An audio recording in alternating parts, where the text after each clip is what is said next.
Alexander ග්‍රැහම් බෙල්ගේ wife නෙමේලු hello කියන්නේ Thomas අල්වා එඩිසන්ගේ වයිෆ්ලු. එතකොට මොකක් හරි වෙනම ප්‍රශ්නයක් තියෙනවා එතන. හරිද? හරි. ඒක ලොකුම ප්‍රශ්නයක් තියෙනවා. මම දන්නේ නැහැ ඔවා. ඉතින් හොයලා බලන්න ඕවා.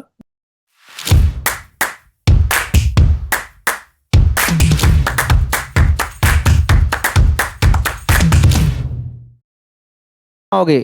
මුලින්ම පටන් අරන් තියෙන එක ගෙවෙන්නේ බෙල් කියන එක. ඔය බෙල් කියන්නේ ඇලෙක්සැන්ඩර් ග්‍රැහම් බෙල් මතක් වෙන්න හඳුන්වපු එකක්. මොකද එයාට නමක් ආවේ නැහනේ. කියන්නේ එයාව හඳුන්වන්න වෙන තැනක මුකුත් තැනක් ආවේ නැහැ. එතකොට මේ එයාව මතක් වෙන්න දැනට තියෙන එකම දේ මොකද්ද? හෙලෝ කියන එක විතරයිනේ. අපි ෆෝන් එකෙන් හෙලෝ කියලා කියන්නේ මොකද්ද?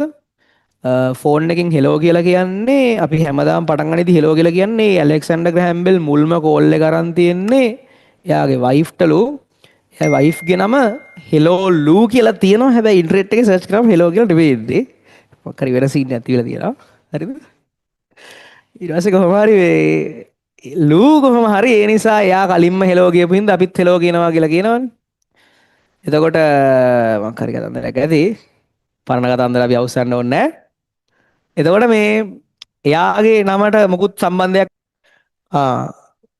ඇලෙක්සැන්ඩර් ග්‍රැහම් බෙල්ගේ වයිෆ් නෙමේලු හෙලෝ කියන්නේ තෝමස් අල්වා එඩිසන්ගේ වයිෆ්ලු. එතකොට මොකක් හරි වෙනම ප්‍රශ්නයක් තියෙනවා එතන. හරිද? හරි. ඒක ලොකුම ප්‍රශ්නයක් තියෙනවා. මම දන්නේ නැහැ ඔවා. ඉතින් හොයලා බලන්න ඕවා. හරි. මම දන්නේ නැහැ.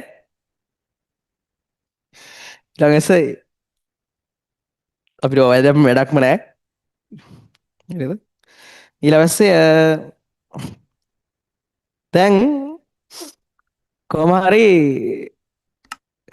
අපිට වැඩක් තියෙන්නේ රික්ට පරිමාණය ගැන.